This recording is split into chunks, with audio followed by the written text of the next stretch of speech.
근데 이제 그런 부분도 있습니다. 그러니까 여론조사를 보면 이번 판결에 대해서 공감한다. 이거보다는 뭔가 김용판 전 청장이 좀 뭔가 유죄가 있는 것 같다. 이런 여론조사 오늘 어디 신문 여론조사 보면 그게 더 높게 나왔거든요. 이제 그런 부분 그런 의혹, 국민적 의혹을 해소시킬 필요는 있거든요. 아니 법원이 이렇게 판결했으니까 그냥 따라라 이게 아니고 뭔가 그런 국민들이 만약에 이렇게 생각한다면 그거는 어떠어떠한 거다. 그래서 그걸 풀어줘야 되는 게 또 여당의 뭐랄까 어떤 책무가 아닐까요? 그러면 이제 그 말씀에 대해서 저도 충분히 납득을 합니다. 그 과정이 그동안에 왜 그래 됐겠습니까? 단순히 그냥 어느 날 갑자기 판결이 나왔는데 그런 생각을 갖는 게 아니거든요. 그동안에 지난해 여름에 국정조사를 한다고 굉장히 많은 기간 동안에 김용판 청장이 나와서 증언을 하고 또 그와 관련된 다른 권은희 경쟁이 나와서 그와 반대되는 주장을 많이 했습니다. 이미 좀 심하게 말씀드리자면 인민재판이 끝난 사안이죠. 이미 우리 국민들은 뇌리에는 각인돼 있다, 뭔가 문제가 있다. 이미 그분은 증언대에 서서 아주 그 혹독한 신문을 당한 분이거든요. 그러면 이 사안하고 다른 사안이 엄청나게 달라진 것이죠. 우리가 특별검사든 청문회든 그런 것을 함부로 하지 말아야 된다고 주장하는 이유 중에 하나가 아니 야당의 주장대로 김용판 서울경찰청장이 죄가 있을 수도 있습니다. 그런데 모든 증거 자료와 검찰의 야당이 그토록 칭찬한 최동욱 검사팀의 대한민국 최고의 검사들이 수사했다고 주장한 이 수사 결과에 의해서 무죄 판결이 났거든요.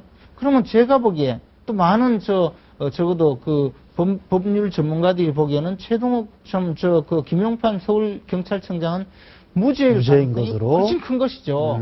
그럼에도 불구하고 그분은 지난해부터 서울경찰청장에서도 쫓겨나고 그다음에 또 국민들 앞에 와서 청문회를 하고 그 과정에서 많은 수모를 겪고 재판을 겪고 이제 무죄를 받았습니다. 그 사람은 우리 국민이 아닙니까? 그러면 이제 그분이 겪어야 될 또 억울함을 또 있을 수도 있습니다. 그런데 이제 와서 그걸 또 수사를 하고 또 재판을 합니까? 예, 그렇습니다. 의총 다녀오셨나요? 예. 이제 어제 우리 문병호 간사님께서 기자회견을 하면서 국회 일정을 중단할 수도 있다. 이 얘기를 한 걸 가지고 국회 보이콧이냐 아니네, 지도부가 나중에 그게 아니다, 이런 논란이 많았고 또 그런가 하면 또 오늘 제가 듣기로는 정청래 의원인가 누가 이제 지도부 앞에 가서 지도부가 너무 안일하다. 우리가 이거 끝까지 물고 늘어져야지 뭐 하는 거냐. 이렇게 했다고 제가 들었는데 민주당의 그 전략 뭐랄까 지금 자중질환이라고 해야 되나요? 하여간 주장들이 막 중구난방인 것 같은데 그거 어떻게 보세요? 중구난방은 아니고요. 지금 어떤 특검에 대해서는 우리가 사실은 그동안에 쭉 꾸준하게 줄기차게 요구를 해왔습니다. 다만 이제 새누리당 쪽에서 워낙 완강하게 반대하고 있기 때문에 저희가 좀 이제 진전이 안 된 거죠. 그리고 이번에 김용판 전 청장의 무죄 사건에 대해서 우리 국민들이 바라보는 거는 너무한다 이렇게 보는 겁니다. 그러니까 법원까지도 정권이 이렇게 회유를 하던 압박을 넣어가지고 죄인이 무죄를 만들었다 이렇게 생각하는 거예요. 그래서 여론조사가 55% 정도가 그래서 납득하지 못한다는 그런 여론조사 나왔는데 그러니까 정치적으로 보면은 사실 이번 사건에 대해서 저희가 그렇게 손해난 건 아니다 생각합니다. 왜냐하면은 이제 제도적인 틀에서 이 사회 정의가 외면되면은 국민들이 나서거든요. 국민들이 나서는 건 결국 결국은 표로 심판하는 거 아니겠습니까? 그래서 국민들 공범 전략이 이게 지방선거 전략인가요? 아니 그건 아니지만은요. 어쨌든 이제 국민들이 봤을 때 이게 제도권에 맡기니까 이게 안 된다. 그리고 국민들이 봤을 때는 분명히 이제 김용판 전 청장이 죄가 있다. 그 상식적으로 봐서 밤 11시에 그런 식으로 발표한 게 그게 말이 되는 소리입니까? 그래서 국민들이 봤을 때는 국민들의 이미 판결은 유죄가 돼 있는 거예요. 그러니까 그것을 법원에서 무죄한 거에 대해서 국민들은 오히려 이제 정권이 또 뭔가 작용한 거 아니냐. 한 판결에도 권력의 입김이 작용했을 그렇게 봅니다. 국민들은. 예, 국민들은 그렇게 봐요. 국민들이 그렇게 본다. 그렇게 봅니다. 그래서 그러면 민주당은 박지원 전 대표께서 그 뇌물죄로 무죄 받으시고 또 한명숙 전 총리께서 뇌물죄로 무죄를 또 받으셨는데 항소심 가서 또 유죄라고 했지 않습니까? 다르죠. 그건 다르죠. 그러면 예를 들어 1심에서는 그 권력이 개입하지 않아서 무죄가 되고 항소심에는 권력이 개입했습니까? 그건 아니지 않습니까? 그리고 그리고 물론 그렇게 이제 이건 정권에 관한 문제하고 이번에 이 재판부에서 그 또 민주당 의원님, 모 의원님 지난번에 무죄 선고를 하지 않았습니까? 이런 여러 가지가 저는 이 재판부가 나름대로 증거 판단을 제대로 한 것이라고 믿는 것이요. 제가 왜냐하면 지난 여름에 국정원 댓글 사건에 대한 국정조사 과정에서 권은희 전 저 과장, 수서경찰서 과장과 또 김용판 서울경찰청장에 대한 증인신문을 제가 다 했었습니다. 전 자료를 많이 받았었는데 그때 이미 상당히 좀 수사 결과에 문제가 있다. 이것은 틀림없이 무죄가 날 가능성이 많다라고 생각을 했었습니다. 그래서 이 부분에 대해서는 이것이 진실을 외면하고 정치적 목적, 지방선거에 표를 얻기 위해서 라는 본심을 슬쩍 드러내시는 그런 건 아니죠. 그런 건 아니고. 그러나 근데 진실을 외면하고 권은희 과장이 뭐 인사가 났더라고요. 그죠? 관악선거 어디? 관악서 청소년 아동 관장가로 났습니다.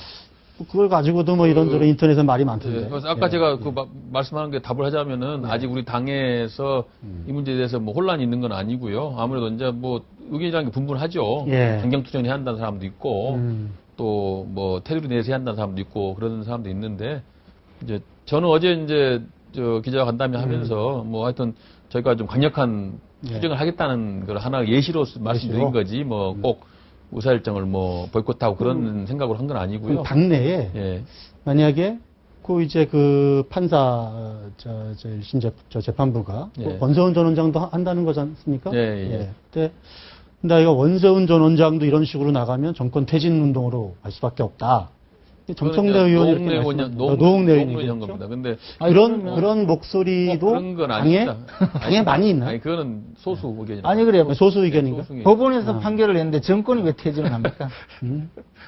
그럼 노웅래 현 사무총장 아닙니까? 사무총장인데 그러면 그렇지 않아도 노웅래 총장이 좀 그 말을 얻어들인 거예요. 만나서 그 아침에 뭐 동아일보에서 뭐 방정하고 썼더라고. 저하고 노웅래 의원 둘이를 두 방정 만났습니다 하면서 농담하면서 이거 총장님은 왜 그러셨냐 그랬더니 이제 기자들이 계속 물어봐서 뭐 그렇게 약간 액션 플랜이 뭐냐 하겠는데 그거를 그렇게 썼다는 거고 저도 이제 뭐 그렇게까지 꼭 하겠다라는 의미에서 한 건 아니고요. 뭐 새누리당이 강하게 특검을 주장하려고 하다 보니 그런 말이 나온 거지. 강한 어떤 이제 투쟁을 하겠다 하는 것을 강조하다 보니 그렇게 된 건데 그렇게 할 수도 있습니다. 새누리당에서 너무 안이하게 또 뭐 너무 엄포만 놓지 마시고 민주당은 그냥 뭐 알아서 잘 길들여 있다라 생각하면 안 되고. 최재천 의원은 어제 저 기자들하고 점심 먹으면서 특검은 테러다 이런 말씀을 했어요.